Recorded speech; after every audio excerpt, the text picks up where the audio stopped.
देवीपुर नामक गांव में मोहन नाम का एक व्यक्ति अपनी बीवी और बेटे के साथ रहता था। मोहन की किराने की दुकान गांव की सबसे बड़ी दुकान थी। वह दुकान काफी अच्छी चलती थी क्योंकि मोहन की दुकान पर हर चीज अच्छी क्वालिटी की मिलती थी। मोहन की दुकान से काफी अच्छी कमाई होती थी। उसका घर भी गांव का सबसे अच्छा और बड़ा घर था और घर में किसी चीज की कोई कमी नहीं थी। परंतु मोहन कभी भी अपनी दुकान से किसी को उधार पर या मुफ्त में कोई चीज नहीं देता था। चाहे कोई कितना भी मजबूर हो या कोई गरीब बिना पैसे के उसकी दुकान से कुछ मांग ले, पर मोहन बिना पैसे लिए कोई चीज नहीं देता था। एक दिन मोहन की दुकान पर उसका पड़ोसी दीनानाथ आया और उससे कुछ सामान उधार मांगने लगा। अरे भैया, मुझे घर के लिए कुछ राशन चाहिए था। घर में सामान खत्म हो गया है भैया, परंतु मेरे पास पैसे नहीं है। 2-4 दिनों में जैसे ही मुझे तनख्वाह मिलेगी मैं तुम्हारे पैसे चुकता कर दूंगा भैया।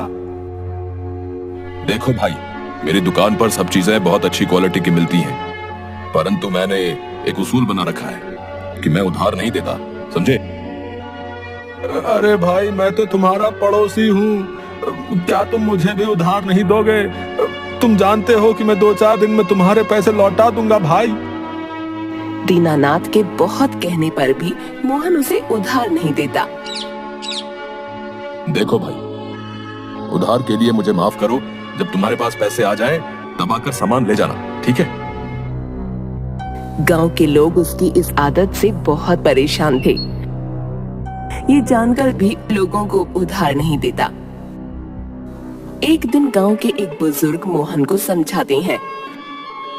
देखो बेटा मोहन, तुम्हें भगवान ने बहुत कुछ दिया है। तुम्हें थोड़ा दान पुण्य करना चाहिए बेटा।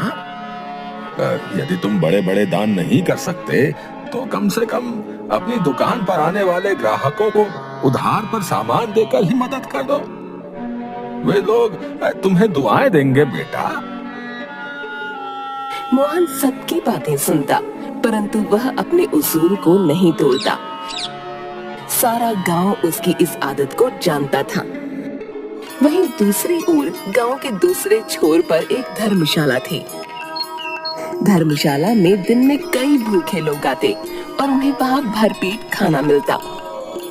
उस धर्मशाला में गरीबों के लिए मुफ्त खाना दिया जाता और बहुत से गरीब लोग रोजाना वहाँ से खाना खाते। उस धर्मशाला में 4 लोग खाना बनाने के लिए रखे गए थे और जनक उस धर्मशाला का संचालक था। चाहे कोई गांव का हो या गांव से बाहर का अजनबी, यदि कोई भी भूखा वहां आता तो उसे खाने को दिया जाता। लोग खाना खाकर बहुत सी दुआएं देकर जाते। गांव के सभी लोग उस धर्मशाला चलाने वाले को बहुत सी दुआएं देते थे। अरे भैया, भला हो इस धर्मशाला चलाने वाले का, जो न जाने कितने ही भूखे लोगों का पेट रोज भरता है। कितने भूखे लोग खाना खाने के बाद उसे दुआएं देते हैं। भाई, भगवान उसका भला करे। जनक उस धर्मशाला की देखरेख करता था। मोहन का बेटा अनिल गांव के स्कूल में 10वीं कक्षा में पढ़ता था। मोहन ने घर में कोई कमी नहीं रखी हुई थी, परंतु उसकी बीवी राधा और उसका बेटा अनिल उससे इस बात से नाराज रहते थे कि वह इतना पैसा होते हुए भी किसी प्रकार का दान नहीं करता। एक दिन अनिल अपनी माँ से कहता है, माँ, भगवान ने पिताजी को कितना पैसा दिया है, उन्हें चाहिए कि थोड़ा बहुत दान किया करें। गांव में लोग उनके बारे में बहुत उल्टी सीधी बातें करते हैं। हाँ बेटा, मैं भी उन्हें कई बार समझा चुकी हूँ, परंतु मेरी बात वह बिल्कुल नहीं सुनते। अब देखो, गांव के छोर पर जो धर्मशाला है वहाँ कितना दान पुण्य जाता है और कितने भूखे लोग रोजाना वहाँ खाना खाते हैं। उतना दान ना सही, परंतु थोड़ा बहुत दान तो तुम्हारे पिताजी को भी करना चाहिए। इससे लोगों की दुआएं मिलती हैं और कितना नाम होता है। तभी मोहन वहाँ आ जाता है और उनकी बातें सुन लेता है। देखो, मुझे शिक्षा देने की कोई जरूरत नहीं है। मुझे जो करना है वो मुझे पता है। क्या तुम लोगों को मैंने कभी कोई कमी होने दी? और दान पुण्य का दिखावा करना मुझे अच्छा नहीं लगता। उसकी ऐसी बातें सुनकर अनिल और राधा चुप हो जाते हैं और समझ जाते हैं कि वह अपने पिताजी को नहीं समझा पाएंगे। इसी तरह दिन बीत रहे थे।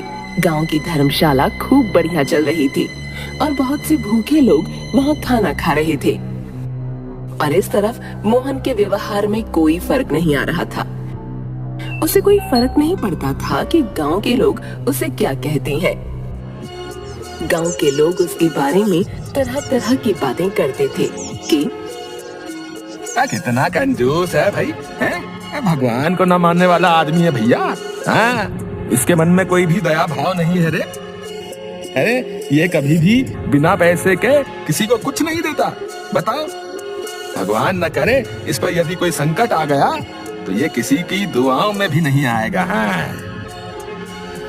एक दिन अचानक मोहन की तबीयत खराब हो जाती है और वह दुकान पर ही बेहोश होकर गिर जाता है।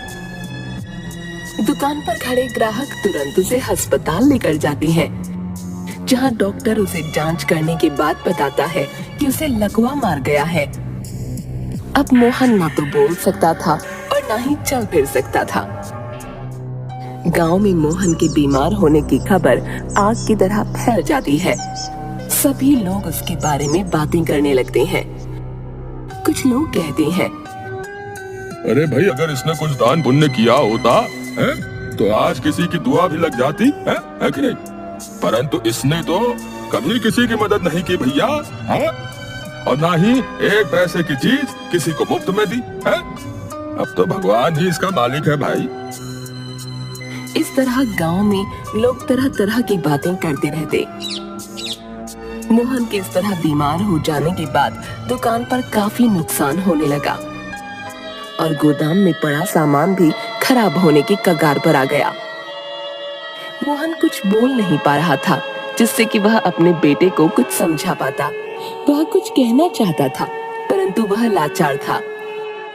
राधा अपने बेटे अनिल से कहती है, बेटा, तुम्हारे पिताजी तो बिस्तर पर पड़ गए हैं। उनका दुकान पर जाना नामुमकिन है। अब तुम्हें ये दुकान संभालनी होगी, वरना हमें बहुत घाटा हो जाएगा। हाँ माँ, मैं भी यही सोच रहा था। अब दुकान पर मुझे ही जाना पड़ेगा, वरना इस तरह तो सारा सामान खराब हो जाएगा और फिर घर खर्च और पिताजी के इलाज के लिए भी तो पैसा चाहिए ना। मैं कल ही दुकान पर जाकर सब कुछ देखता हूँ। मोहन के बीमार होने के कुछ दिनों बाद गांव की धर्मशाला भी बंद हो जाती है। जनक वहां ताला लगाकर कहीं चला जाता है। सभी लोग बहुत हैरान होते हैं। इतने सालों से यह धर्मशाला एक दिन भी बंद नहीं हुई, परंतु अचानक ऐसा क्या हो गया जो इस धर्मशाला पर ताला लग गया।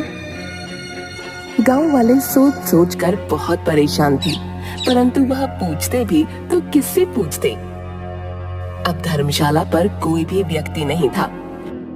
उधर अनिल अपने पिताजी की दुकान पर काम करने लगा और उसने दोबारा से दुकान संभाल ली। अनिल पढ़ा लिखा था, इसलिए सभी बही खाते और सब हिसाब आसानी से समझ गया था। उनकी दुकान पर एक पुराना वफादार नौकर था जो उसके पिताजी के पास काफी सालों से काम कर रहा था। अनिल पुराना बही खाता देख रहा था।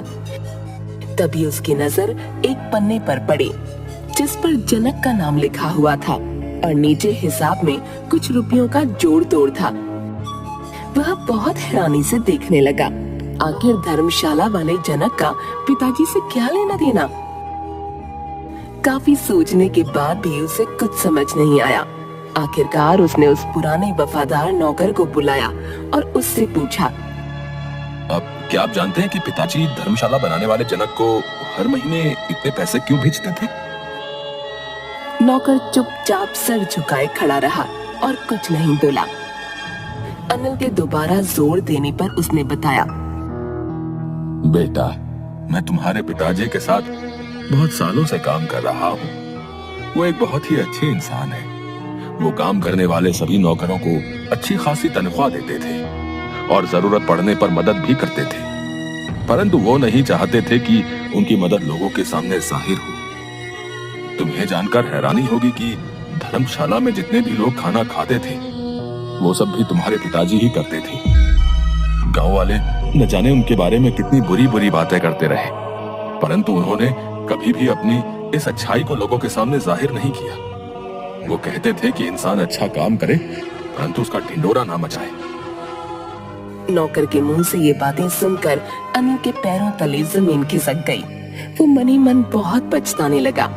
उसने अपने पिताजी को कितनी बातें सुनाई थी। वह मन ही मन अपने पिताजी के कामों पर गर्व महसूस करता है और अगले ही दिन से दोबारा से धर्मशाला में गरीबों के लिए खाना शुरू करवा देता है। अनिल जनक को अपने पास बुलवाकर उसे समझाता है। देखो भैया, मेरे पिताजी ये धर्मशाला चलाते थे, परंतु किसी को भी इसकी कोई खबर नहीं थी। उनका नाम कहीं पर भी नहीं आता था। उन्हें ये पसंद नहीं था कि उनके किए गए दान के बारे में कोई जाने। अब वो बहुत बीमार हैं और कुछ कह भी नहीं पा रहे, परंतु मुझे पता चल गया है इस धर्मशाला का सारा खर्च मेरे पिताजी ही उठाते थे। अब मैं दोबारा से इसे शुरू करना चाहता हूँ। पहले की तरह से ही काम शुरू करवा दीजिए और भूखे और जरूरतमंद लोगों के लिए खाना बनवाना शुरू कीजिए। मैं हर महीने पहले की ही तरह पैसे भेज दिया करूंगा, परंतु ध्यान रहे जैसा काम पिताजी करवाते थे वैसा ही होना चाहिए और किसी को इस बात का पता नहीं चलना चाहिए कि काम कौन करवा रहा है। जी, जैसा आप कहें। पहले भी सेठ जी ने मना किया था, इसलिए आज तक ये बात किसी को भी नहीं पता चली। आगे भी मैं किसी से नहीं कहूंगा। सेठ जी जैसे लोग दुनिया में बहुत कम होते हैं। भगवान उन्हें स्वस्थ करे। इस तरह कुछ ही दिन बीतते हैं और मोहन की तबीयत ठीक होने लगती है। मोहन के घर वाले बहुत खुश होते हैं। मोहन का डॉक्टर अनिल से कहता है, ये तो एक चमत्कार से कम नहीं है। ऐसे मरीज मैंने ठीक होते नहीं देखे, परंतु तुम्हारे पिताजी इतनी जल्दी ठीक हो गए, ये तो बहुत ही खुशी की बात है। अनिल मन ही मन समझ गया था। आखिर नेकी का फल कभी ना कभी तो मिलता ही है। मेरे पिताजी ने न जाने कितने गरीबों और भूखे लोगों को खाना खिलाया, जिनकी दुआएं उन्हें लगी और आज वो बिल्कुल स्वस्थ हो गए। इसके बाद से मोहन और उसके बेटे अनिल के अलावा यह बात कोई नहीं जानता था कि धर्मशाला में खाना कौन भेजता है। धर्मशाला पहले की ही तरह रोजाना भूखे लोगों का पेट भरना शुरू कर देती है। मोहन पहले ही की तरह धर्मशाला चलाता रहता है, परंतु गांव में अभी भी किसी को नहीं पता था कि वहां का खर्चा आखिर कौन उठाता है।